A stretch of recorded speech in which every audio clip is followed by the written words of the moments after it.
شوفي بقى، هي فيها 3 مستويات ب3 اشكال مختلفة. جماعة بصوا، مبدئيا كده هي المكنة ايطالي الصنع، ميدن ايطالي، تمام.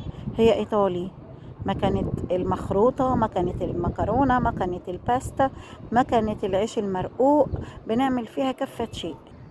شوفي بقى، هي فيها 3 مستويات ب3 اشكال مختلفة. ده المستوى اللي احنا بنرق فيه العجين، تمام. اهو ده اول مستوى فيها، وده المستوى اللي احنا بنعمل فيه المكرونه الشريطه والمكرونه الشرايط.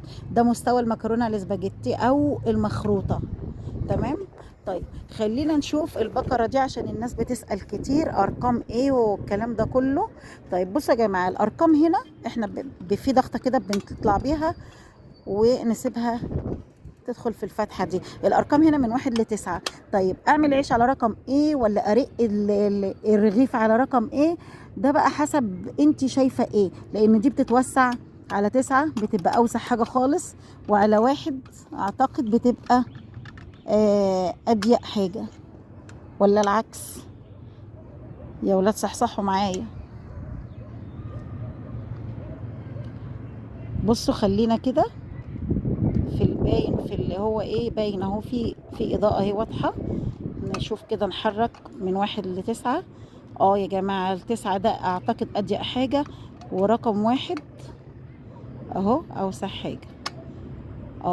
رقم 1 هنا اوسع حاجة، انك تحطي قطعة العجين من الاول وتفردي، وبعد كده تضيقي وتفردي لحد لو عايزة تعملي الرقاقة نفسها هتفردي بقى ايه على اخر رقم 9 اضيق حاجة، ورقم 1 اوسع حاجة فيها. طيب هنا بتاع المكرونه الشرايط، وهنا بتاع المكرونه الاسباجيتي والمخروطه. بتقدري تعملي عليها بقى في المسح دوت الخبز المرقوق واللازانيا وكل الحاجات دي. كل الحاجات، كل عجائن المكرونات بانواعها واشكالها ومستواها بتقدري تعمليها عليها، تمام. انا سألت على سعرها دلوقتي، هي دي عندنا من 8 سنين غالبا او اكتر.